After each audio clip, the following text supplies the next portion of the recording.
साल का जो रोना रोया जा रहा है, एक परिवार 40 साल से है, तो 40 साल से परिवारवाद का जो दुहाई देते हैं, मैं उन लोगों को कहना चाहता हूं कि भाई 40 साल में रमज़ान साहब जब थे तो मेरे परिवार का कोई दूसरा शख्स सियासत में कदम नहीं रखा। जब रमज़ान साहब नहीं रहे तो हफीज़ साहब जब सियासत में आए, मेरे चचा, तो उनके वक्त में भी, उनके बाद कोई भी मेरे परिवार का कोई भी शख्स पंचायत से लेकर समिति, जिला परिषद या किसी भी सियासी ओहदे पर हमारे परिवार का कोई दूसरा शख्स नहीं रहा। आज जब हम एमएलए हैं, मेरे परिवार का कोई भी शख्स किसी तरह से कोई चुनाव में हिस्सेदारी फॉरवर्ड ब्लॉक की तरफ से नहीं लेता। तो परिवारवाद ये नहीं है, जब भी आवाम किसी एक को चुनता है, वही एक आदमी आवाम की खिदमत करने के लिए हम लोग ईमानदारी से लगे रहते हैं। परिवारवाद ये नहीं है। रमज़ान साहब के 20 साल के दायरे में वो अपने परिवार के एक आदमी को सरकारी नौकरी नहीं दी है। पूरे इलाके में हम चैलेंज करते हैं टीएमसी वाले को कि दिखा दो कि रमज़ान साहब ने अपने भाई भतीजे को नौकरी दिया है।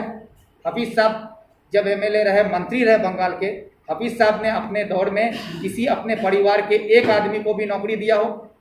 मेरे 12 साल के इसमें जो भी लोगों को मुझसे फ़ायदा हुआ, उसमें मेरा कोई अपना रिश्तेदार है जिसको हम नौकरी दिए हों, जिसको किसी भी तरह से सरकारी कोई फ़ायदा हम दिए हों? लेकिन टीएमसी के हर नेता, चाहे वो गुलाम रब्बानी हो, चाहे वो ममता बनर्जी हो, ममता बनर्जी अपने भतीजे को पाल रही है टीएमसी के नाम पर, सरकार के नाम पर। रब्बानी अपने भाई को पाल रहा है। यहाँ का जिला परिषद, यहाँ का पंचायत समिति, यहाँ का पंचायत प्रधान, ये सब अपने पंचायत का पैसा चोरी करके अपने परिवार को दे रहा है। यहाँ का पंचायत समिति अपने परिवार को इंदिरा आवास से लेके पंचायत समिति का रास्ता, घर का काम जो भी है, वो उसके घर में परिवार खोज लीजिए। आप लोग कैमरा लेके जाइए, चाहे यहाँ का कोई भी नेता हो टीएमसी का, अगर आपके पास लिस्ट नहीं है तो लिस्ट हम आपको ला के देते हैं। चैलेंज करते हैं टीएमसी का नेता, चैलेंज करें कि वो एक भी काम अपने परिवार को नहीं दिया। यहाँ तक कि चकलिया में ऐसा कौन सा रास्ता है जो आपको पक्का बनने में कहीं रुकावट है? भाई सरकार आपकी है, ममता बनर्जी कहती हैं 100% काम हमने कर दिया है। तो अगर 100% काम कर दिया है तो मिर्ज़ापुर का ब्रिज क्यों नहीं बना? आज भैंस घाटा का ब्रिज क्यों नहीं बना? आज जिन सड़कों पर आज कीचड़ है, उनकी उस सड़कें पक्का क्यों नहीं बनी है? उसका मरम्मत क्यों नहीं हो रहा है? तो सरकार आपकी क्या, एमएलए की इतना ताकत है कि अगर सरकार यहाँ काम करना चाहे हम उसको रोक देंगे? आप स्कीम ऑर्डर पास कीजिए, आप काम कीजिए। ये एक एमएलए के तौर पर एमएलए फंड से जो डेवलपमेंट का काम का सारा स्कीम मेरा जमा किया हुआ है।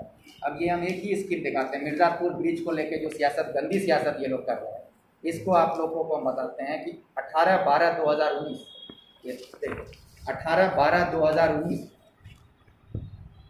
डीएम साहब को बाज़ाब्ते एमएलए फंड से 23 लाख रुपया हम दे चुके हैं। 8 महीना हो चुका है, इसका टेंडर नहीं किया जा रहा है। और मिर्ज़ापुर में ये कहा जाता है कि एमएलए काम नहीं। सवाल करते हैं कि एमएलए साहब का काम क्या हुआ, तो भाई एक छोटा सा हिसाब है, 60 लाख रुपये साल में एमएलए के डेवलपमेंट फंड में आता है। 60 लाख रुपया को आप अगर 13 ग्राम पंचायत में बांट दीजिए तो एक पंचायत में सिर्फ 4.5 लाख रुपया के तकरीबन 4.5 लाख रुपया एक पंचायत में के हिस्से में आता है। तो अब एक एमएलए एक साल में 4.5 लाख रुपया एक पंचायत में दे सकता है, उसकी हैसियत इतनी है। और एक पंचायत में पंचायत को तकरीबन 1.5 करोड़ रुपया साल में मिलता है, पंचायत समिति को 20 करोड़ रुपया साल में मिलता है, जिला परिषद को 150 करोड़ रुपया साल में मिलता है। तो भाई अगर पंचायत को 1.5 करोड़ रुपया मिलता है तो निजामपुर 1 में 13 पंचायत वार्ड है, तो 13 पंचायत में अगर 1.5 करोड़ रुपया को भाग कीजिए तो तकरीबन 14 लाख रुपया।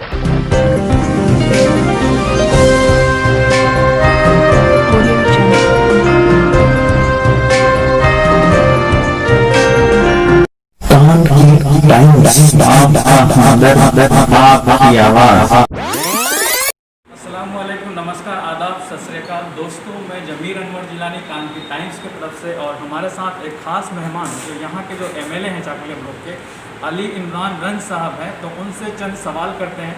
सर एक सवाल आपसे, जो है विरोधी आप लोगों का जो टीएमसी वाले हैं वो इल्ज़ाम लगाते हैं कि आपने कार्यकाल में आपने क्या किया, उन्होंने इतना सारा सड़कें बनवा लिया, इतने रोड बनवा लिए, प्राइमरी एजुकेशन का सुधार किया, तो आपको इस बारे में क्या कहना है?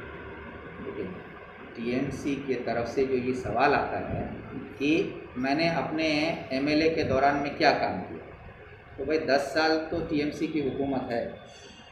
10 साल टीएमसी की हुकूमत में तरक्की का जो नारा देते हैं कि तरक्की तरक्की हो रहा है, तो ये तरक्की के नाम पर क्या तरक्की?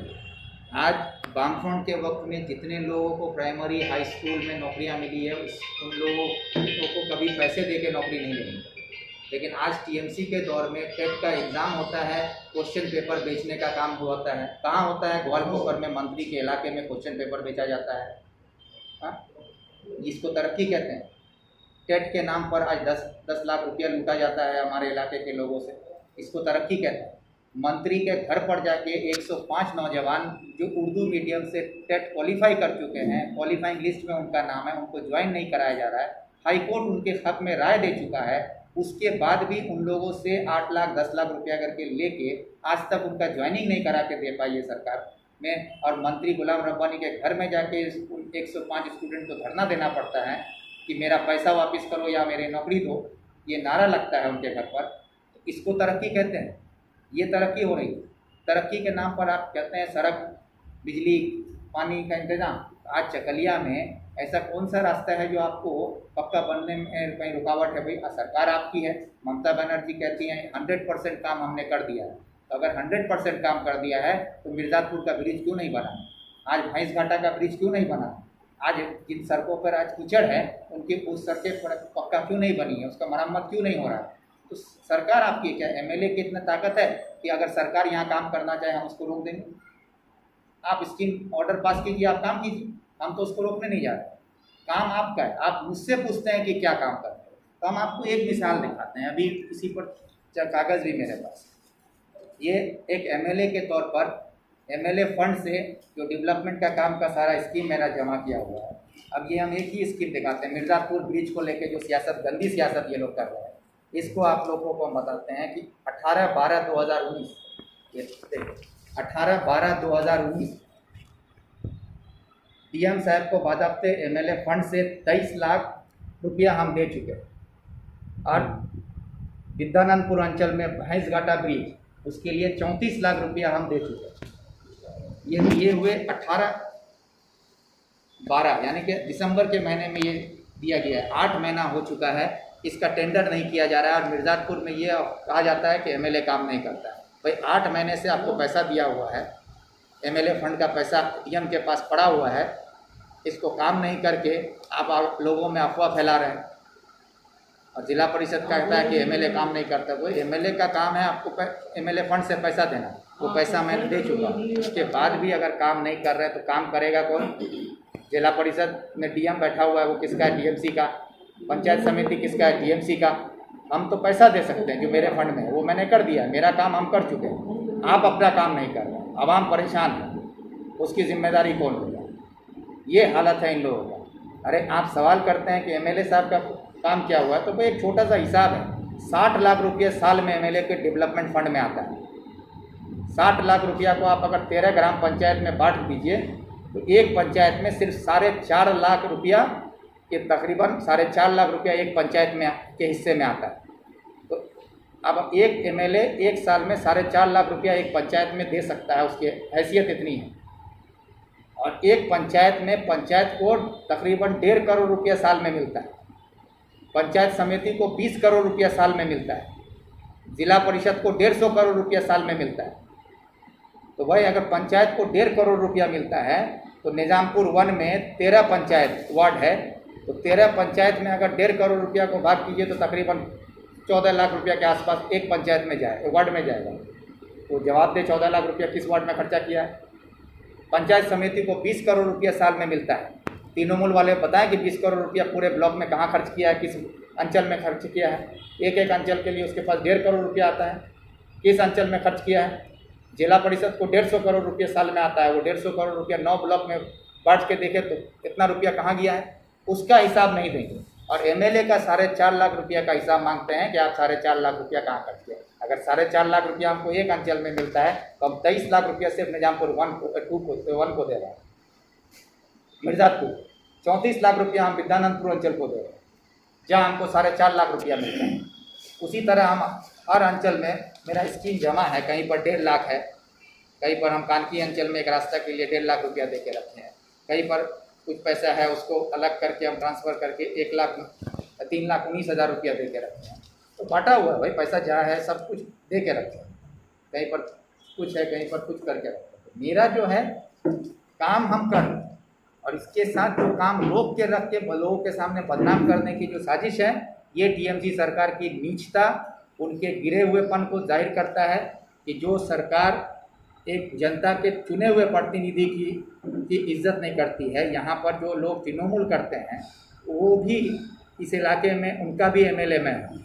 जिस तरह ममता बनर्जी मेरी मुख्यमंत्री है, उसी तरह यहाँ पर टीएमसी का भी एमएलए हम हैं, तो उनके लिए भी हम काम कर रहे हैं।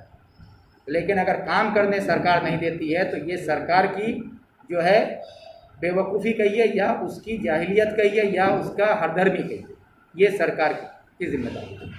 हम अपना काम कर रहे हैं। जो लोग ये साबित करने वाले एमएलए कोई काम नहीं करता, 40 साल का जो रोना रोया जा रहा है, एक परिवार 40 साल से है, तो 40 साल से परिवारवाद का जो दुहाई देते हैं, मैं उन लोगों को कहना चाहता हूं कि भाई 40 साल में रमज़ान साहब जब थे तो मेरे परिवार का कोई दूसरा शख्स सियासत में कदम नहीं रखा।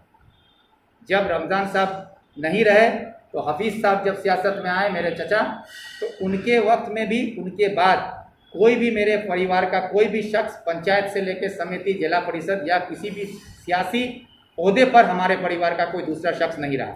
आज जब हम एमएलए हैं, मेरे परिवार का कोई भी शख्स किसी तरह से कोई चुनाव में हिस्सेदारी फॉरवर्ड ब्लॉक की तरफ से नहीं लेता।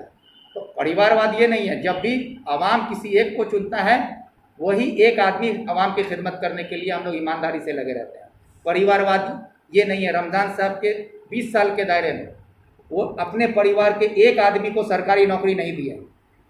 पूरे इलाके में हम चैलेंज करते हैं टीएमसी वाले को कि दिखा दो कि रमज़ान साहब ने अपने भाई भतीजे को नौकरी दिया है।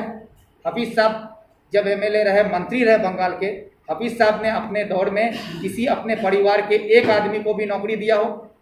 मेरे 12 साल के इसमें जो भी लोगों को मुझसे फ़ायदा हुआ, उसमें मेरा कोई अपना रिश्तेदार है जिसको हम नौकरी दिए हों, जिसको किसी भी तरह से सरकारी कोई फ़ायदा हम दिए हों? लेकिन टीएमसी के हर नेता, चाहे वो गुलाम रब्बानी हो, चाहे वो ममता बनर्जी हो, ममता बनर्जी अपने भतीजे को पाल रही है टीएमसी के नाम पर, सरकार के नाम पर। रब्बानी अपने भाई को पाल रहा है। यहाँ का जिला परिषद, यहाँ का पंचायत समिति, यहाँ का पंचायत प्रधान, ये सब अपने पंचायत का पैसा चोरी करके अपने परिवार को दे रहा है। यहाँ का पंचायत समिति अपने परिवार को इंदिरा आवास से लेके पंचायत समिति का रास्ता, घर का काम जो भी है, वो उसके घर में परिवार खोज लीजिए। आप लोग कैमरा लेके जाइए, चाहे यहाँ का कोई भी नेता हो टीएमसी का, अगर आपके पास लिस्ट नहीं है तो लिस्ट हम आपको ला के देते हैं। चैलेंज करते हैं टीएमसी का नेता, चैलेंज करें कि वो एक भी काम अपने परिवार को नहीं दिया। यहाँ तक कि मार्क्यू ट्यूबवेल जो गरीबों के लिए आता है, जाके देखिए, अपने दामाद के घर में लगाया है, अपने बेटी के घर को दिया, अपने भाई भतीजे को दिया है, अपने घर में किसी गरीब आदमी के नाम पे मार्क्यू इशू करा के अपने घर में ट्यूबवेल लगा के रखा है। इंदिरा आवास, आदिवासी के नाम पर इंदिरा आवास अलॉटमेंट हुआ है, आदिवासी को पता नहीं है, और उसके नाम का घर अपने भाई को बना के दिया है। ये सारा लिस्ट मेरे पास है। और ये लोग सवाल करते हैं कि परिवारवाद का, परिवारवाद तो ये लोग करते हैं। तो इसलिए आपको ये फैसला आवाम को लेना होगा कि जो बोल रहे हैं और उनके बोलने में और उनके करने में क्या फ़र्क है। हम जो बोलते हैं उस पर हम सही हैं गलत हैं, ये फैसला भी आप। अगर मेरे बारे में बोला जाता है कि 40 साल का परिवारवाद का इसको नहीं कहते। परिवारवाद के तौर पर आवाम जिसको चुना है वो अपनी ईमानदारी से खिदमत कर रहा है। लेकिन हम एमएलए का ओहदे का फ़ायदा उठा के अपने भाई भतीजे को कभी कोई जगह नहीं दी।